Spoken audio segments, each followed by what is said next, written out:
welcome back to the kitchen. Today I've got a helper with me. This is Gusty. Gusty, he doesn't really want to help. Say hi, Gusty. Gusty's a good boy, yes. I'm a good boy.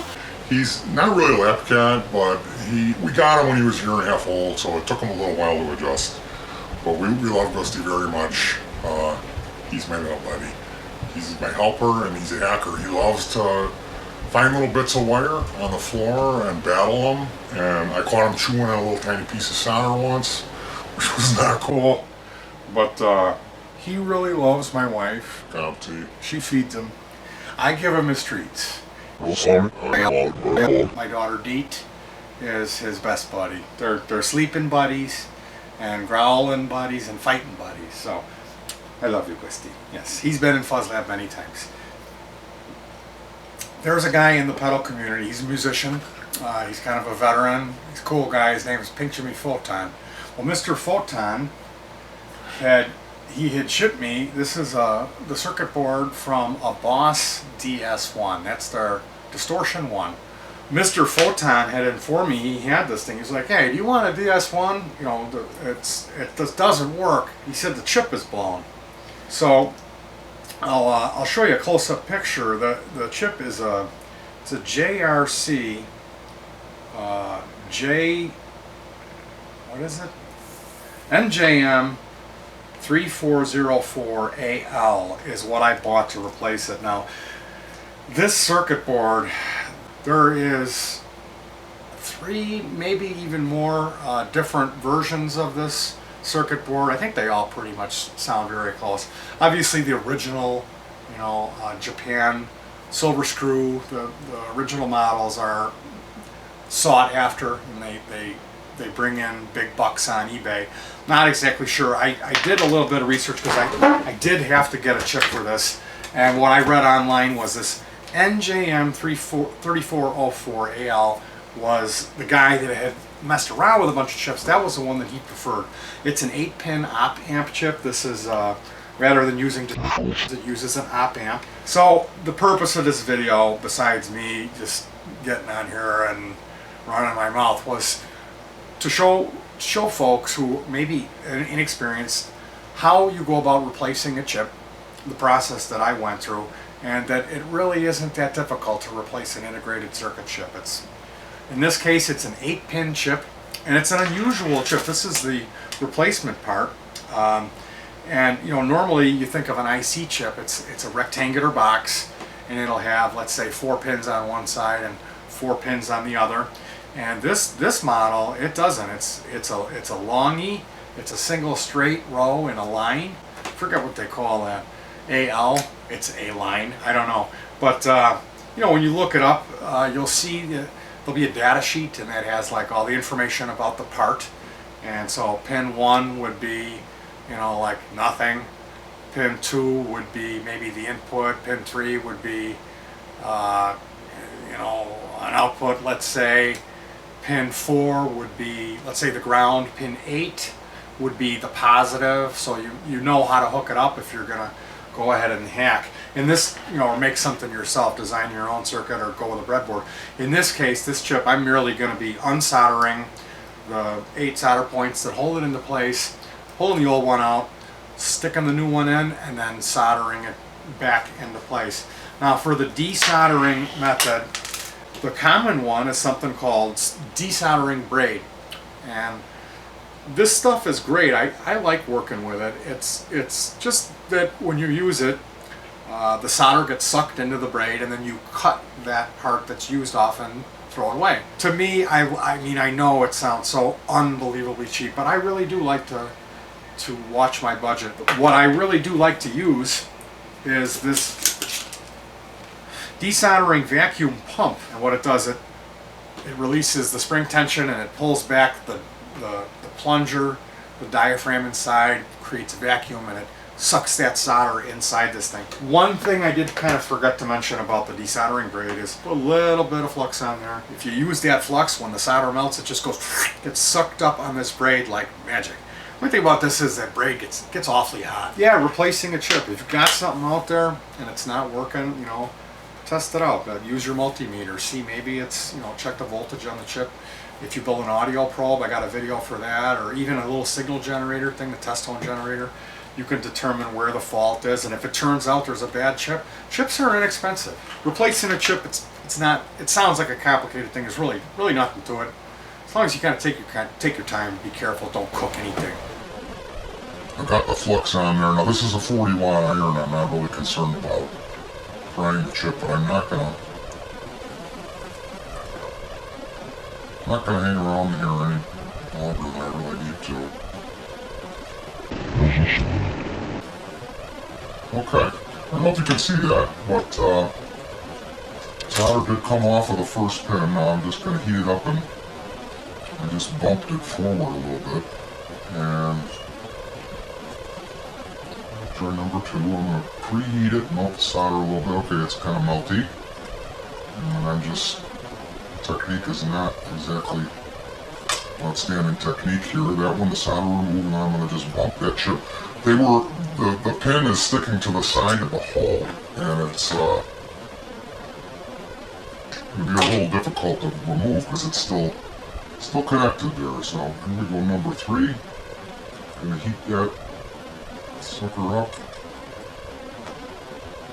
and there, that one, the solder came off. Same thing, they're kind of attaching themselves to the hole on the bottom. Put a little bit more flux on the braid. That's why you see that good amount of smoke coming off of there. Okay, we're down to number 4, and now I think for number 4, I'm going to try my $9 eBay China Special suction pump. I'm going to get that right in position, and okay, yeah, that works. So I'm going to go ahead and continue with this, using this suction pump here.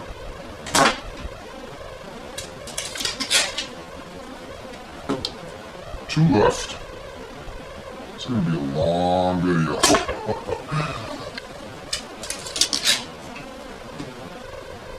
Looking forward to some comments about that, and also about how bad my intros are.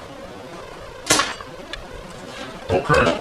That is all 8. Now, I'm guessing that it's not going to want to come out.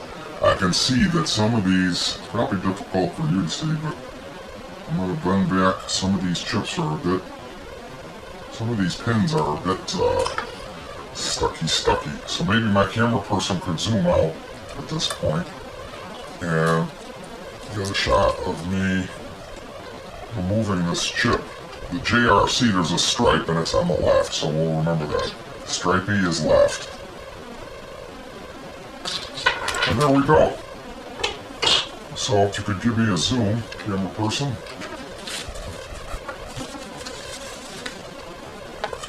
Here's my old pen, my old chip. And here is the PCB. So what I was saying about cleaning it up, I'm going to go ahead and we'll just keep the camera rolling. I figure if you don't have patience to watch a 20-minute video, that you don't have the patience to be doing this hobby, so.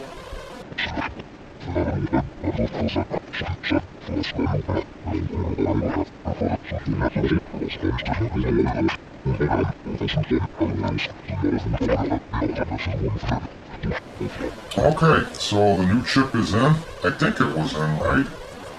I'm going to go ahead and use this 40.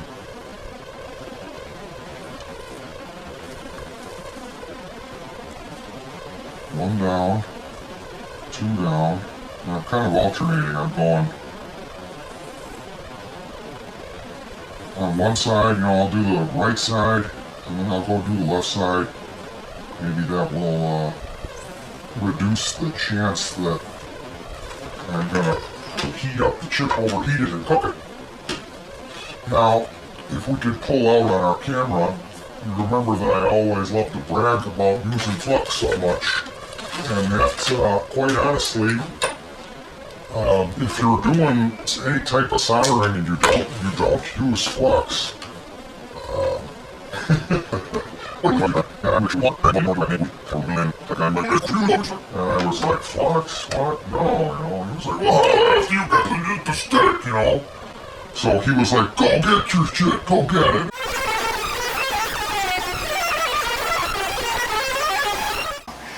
Hey, Gusty, he's hacking. He's gonna fix the pedal. Okay, Gusty fixed it. Yay! Say bye-bye. See you later, Gusty. Good boy. Agent Jake Black. Agent Jake Black likes to, he spies on the birdies. He's a good secret agent. Here's my test tone generator. There's the mini amp. And now we'll go ahead and stomp on the pedal by connecting these two wires. You can see the LED came on. That's normal. And then here's with a little bit of distortion. Now I'm messing with the knobs here.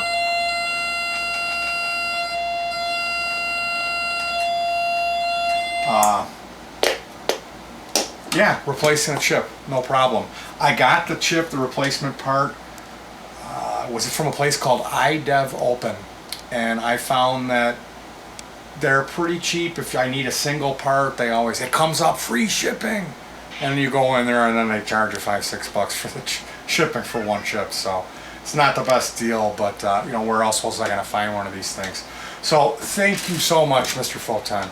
And like I said, replace those chips. Oh, poor Gusty. Someone wants attention. I'm gonna have to give him a treat after this. All this hacking wore him out. In between naps, you know, you gotta give him a treat. Thanks again, Big Jimmy Photon. This is awesome, man. Thanks.